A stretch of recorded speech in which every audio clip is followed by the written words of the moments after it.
Aiden, what are you doing? What on earth happened here? I found my grandson looking cold, wrapped in a blanket and cowering in the corner of the garage, and I rushed over to him in a panic. Grandma, it's okay. It happens all the time. Don't worry about it. That's right. It's his punishment for always causing trouble. What? I reacted with a frown to the statement made by my daughter-in-law, who had quietly stood behind me. After that, being trapped in the garage, I encouraged my grandson and decided to take action. Let's escape, Aiden. Huh? I will protect you no matter what. I'll rescue you from here, so just wait. I said this and took my mobile phone out of my pocket and called someone.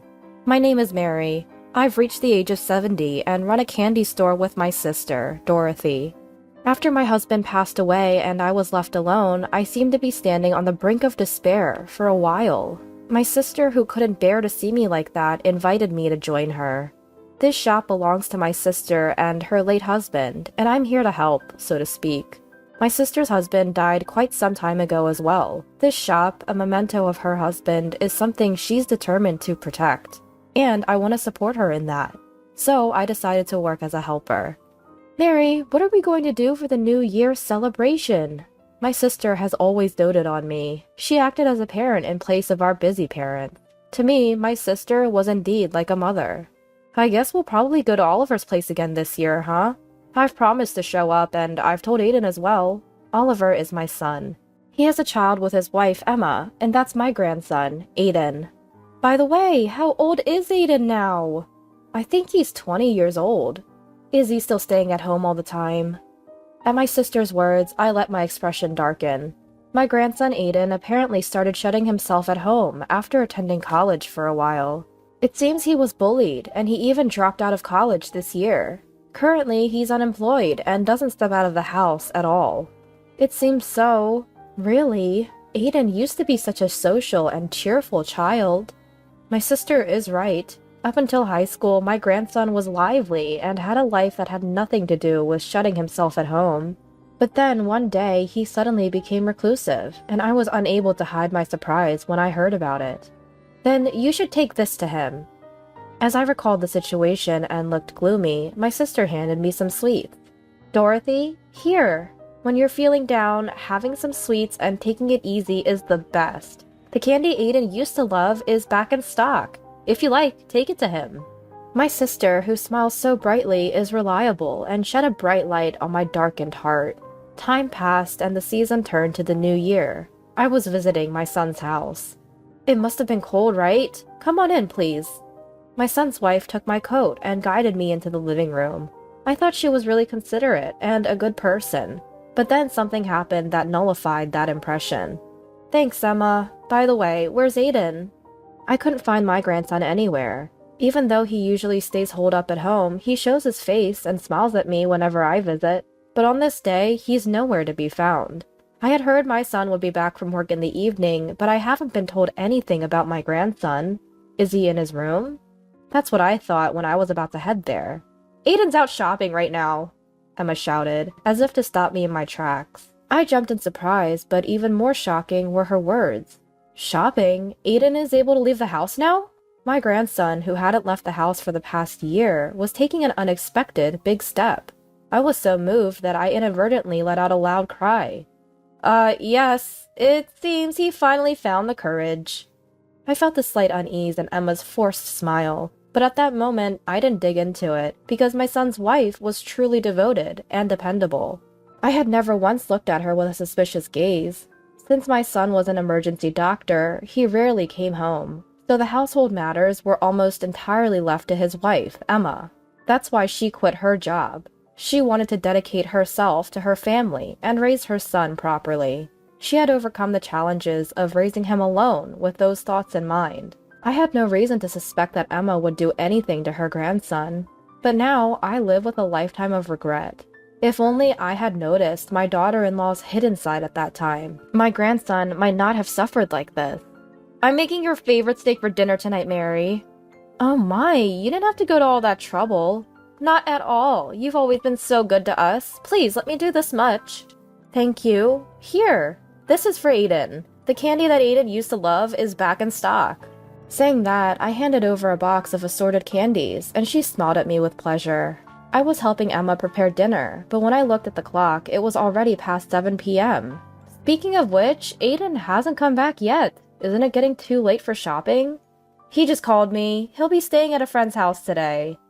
A friend? He's been staying inside the house all the time, but it seems he's made an internet friend recently. He'll be staying at their house today. Something's off. If he had the courage to do that, why would he be cooped up at home? I continued to prepare dinner with those doubts in my mind. I felt something was off about my daughter-in-law's explanation. I wanted to see the truth with my own eyes. Thinking so, I slipped out of the living room while my daughter-in-law was busy preparing dinner. I quietly visited my son's room, making sure not to make any noise, only to find out that no one was there. Rather, the room was completely empty. What is this? Where's Aiden? Aiden? Where are you? Something was wrong. I thought so and started walking around my son's house. It was built in an old-fashioned way, with a long corridor running through it. The view of the garden from that corridor was always breathtaking, but today something felt off about it. That garage, has it been cleaned up? This house originally belonged to my husband, and it's his family home. Now my son and his family live there, so I knew that garage had been there for a long time. But, for some reason, the garage that was dirty last year had been cleaned. It had changed as if someone had put a hand to it, and I couldn't help but wonder why. I was about to approach the garage, changing into the sandals left in the garden, when it happened. "Found you! Mary, what are you doing?" My son's wife's shouting voice rang out, as if to stop me from entering the garage. Surprised by her loud voice, I involuntarily jumped back. "You suddenly disappeared, and I've been looking all over for you." "Emma, I'm sorry. I thought I'd take a look at the garden, as it's been a while." "Oh, come on. Please let me know next time. This house is so big, it's hard to notice if anything happens." Her laugh was somehow frightening, and I took a step back, forcing a smile. "Aiden came home when he heard you were here, Grandma. He's in the kitchen now. Shall we go back?" Came home. That one sentence filled me with unease again. For my grandson who had been staying home, a chance to play with friends should have been extremely valuable. I was happy that he was pleased to see me, but would he really come home just because of that? My suspicions grew towards my son's wife as we headed back to the living room together. But on the way, I didn't overlook it. The fact that my grandson's shoes were next to the garage. And after this, I was to find out that my grandson had been leading a truly desperate life. "Come on, the steak is ready. Let's eat." My son's wife handed me a plate and encouraged me to eat, but I couldn't find my grandson anywhere. No matter how much I looked around, I couldn't even sense his presence. Puzzled, I decided to ask, "Hey, where's Aiden? You said he came home, right?" I had been concerned about my grandson ever since I arrived, and my son's wife seemed to sigh in frustration at my questions. "Aiden's in the kitchen." "The kitchen?" "He takes his meals in the kitchen." "What?" I was genuinely shocked by what she said. I recalled my grandson's room earlier and the shoes by the garage. I hastily stood up and headed to the kitchen, where my grandson was. "Aiden? Grandma?" There he was, standing and eating a hamburger. I noticed the hamburger he was eating, but what surprised me even more was my grandson's drastically changed appearance.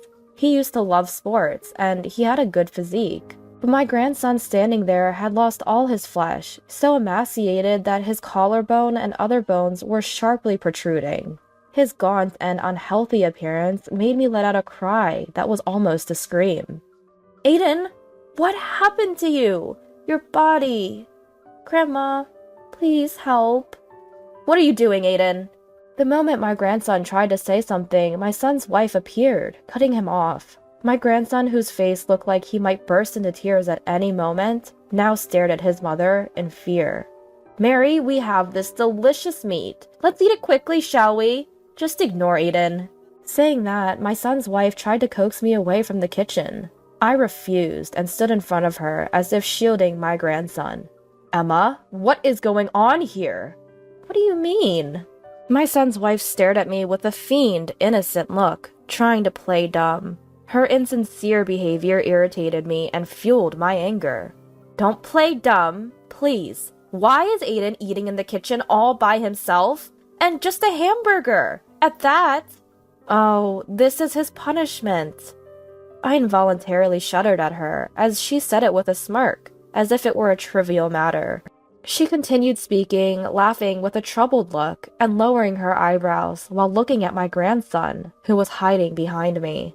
Today, I asked him to clean the bathroom, but he didn't do it properly. It's part of his discipline. Is there a problem with that? I felt a terror at my son's wife's stance on discipline. Just because he failed to clean once, he has to endure this? It's too strange. She must be insane. That's exactly what I felt. I wonder if my son knows how terrifying her ideas are. The moment I opened my mouth to question her, my grandson interrupted me. I'm sorry, I'm okay, really. Grandma, can you please go eat with Mom and enjoy your meal? Please? He pleaded in a soft voice, and my grandson grabbed the back of my clothes. I could feel his hand trembling through my back, and I chose to swallow the words I was about to say. Grandma, it's normal for me to eat here, so please don't worry about it, really. Normal? What do you mean by normal? Come on, Aiden says so. Let's go over there, shall we, Mary? Saying so, my son's wife forcibly took me to the living room. If I stir things up any further, my grandson might be harmed, if that's why he intervened earlier to prevent that. I sensed a crisis for my grandson and pondered desperately for a solution. Come on, let's cheer up and eat. Today we have premium beef steak, she said, cheerfully chewing on the delicious-looking meat. But I couldn't eat at all, and I excused myself by saying I had a light dinner before coming here. After finishing the meal, I was planning to stay overnight and was guided to the bathroom.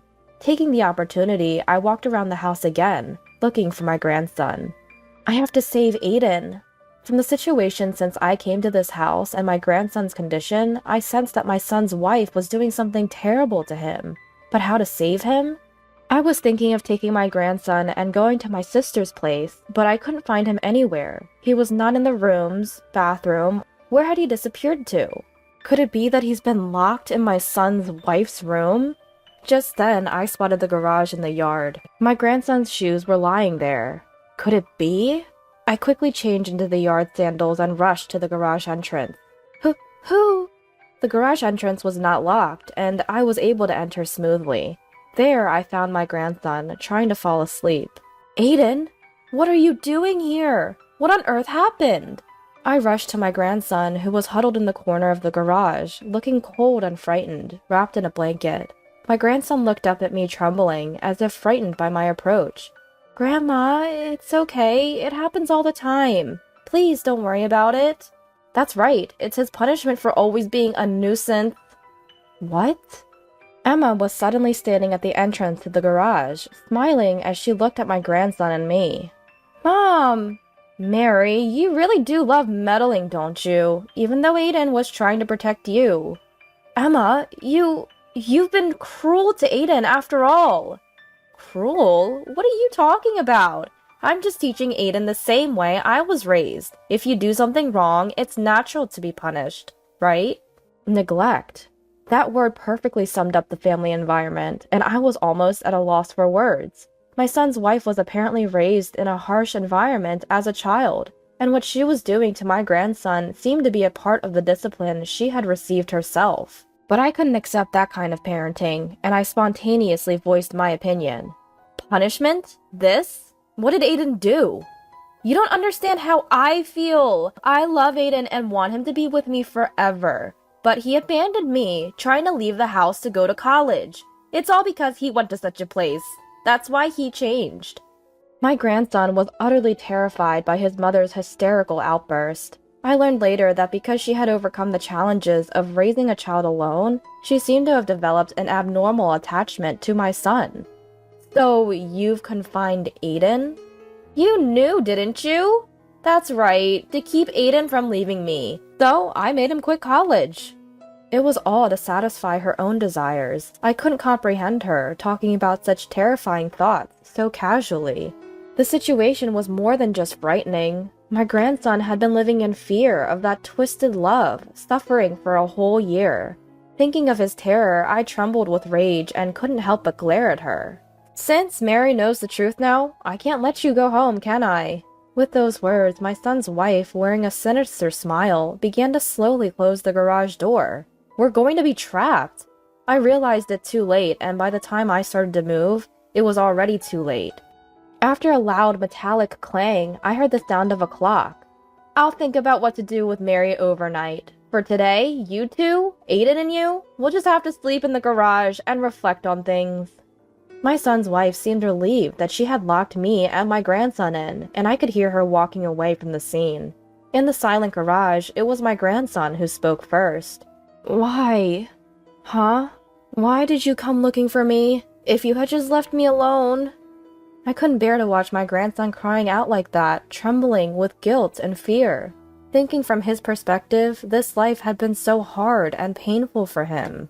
Overwhelmed by unbearable emotions, I gently embraced him. Don't talk nonsense, dear. Where is there an old woman who would abandon her precious grandson? Precious? Yes, dear. It's no exaggeration to say that my life was saved because you were born. Just before my grandson was born, I was struck with the grave illness of cancer. My body had dramatically withered away, and the disease had spread to various places. It was severe. Honestly, I thought it might be the end of my life.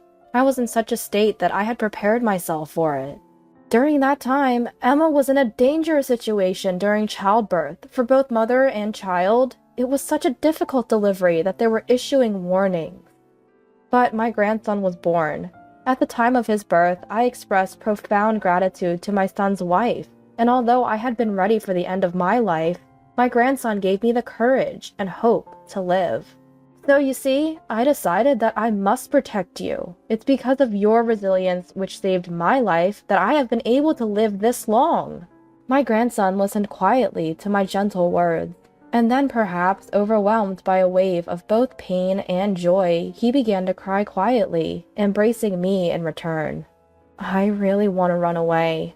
I want to leave here and go somewhere Mom isn't. I'm scared of Mom. If I voice any opinion, she starts screaming like she's a different person. If I didn't listen to her, I'd be locked in this garage since I was little. Even if I escaped, she would file a missing person report and I'd be caught right away. There's no escape.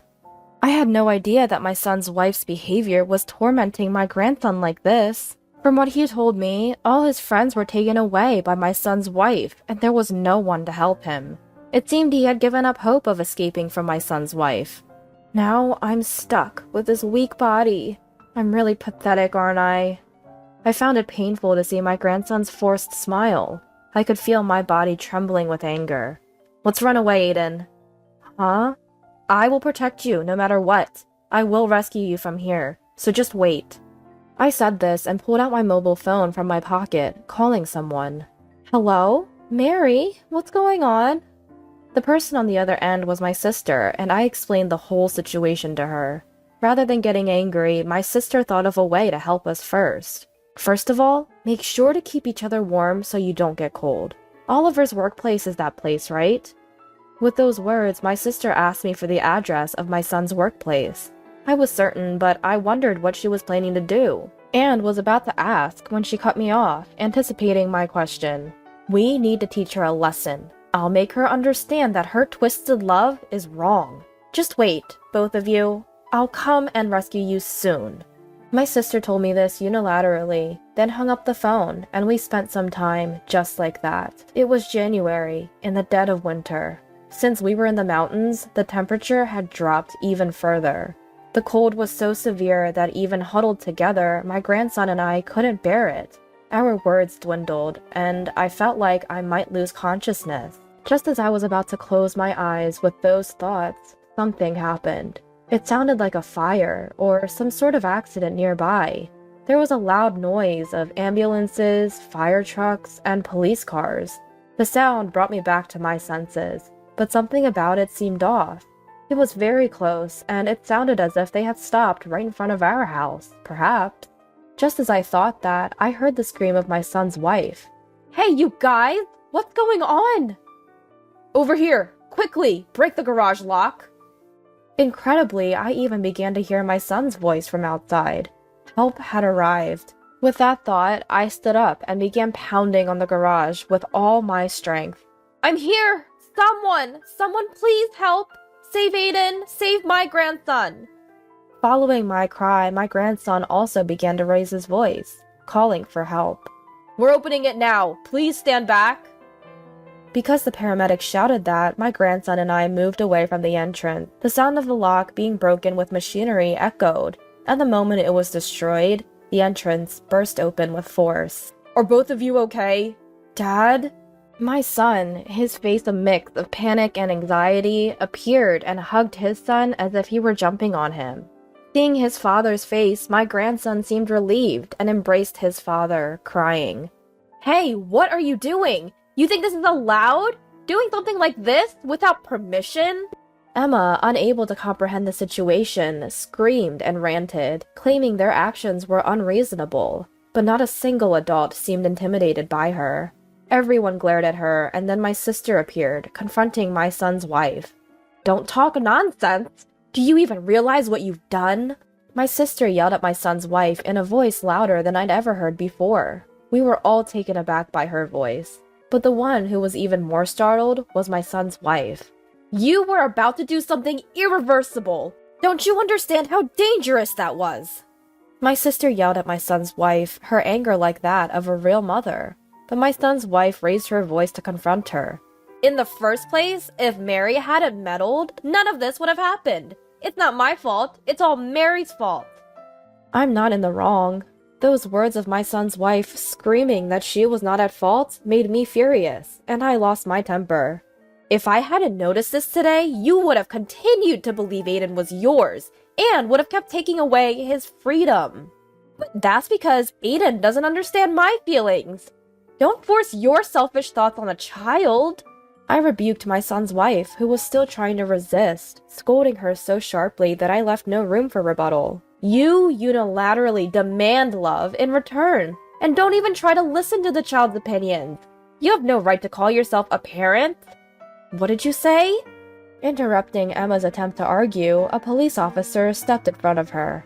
Emma, you are being detained on suspicion of kidnapping. What? Hey, wait a minute. Hold on. If you resist, the charges will become more serious.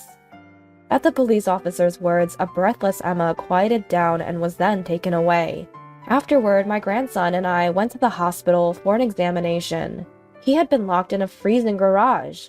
There were no visible abnormalities. He underwent a thorough examination, but nothing unusual was found. However, he was hospitalized to monitor his condition for the day. Dorothy, thank you for coming to help. You should thank Oliver. Thanks to him quickly arranging everything, we were able to rescue him.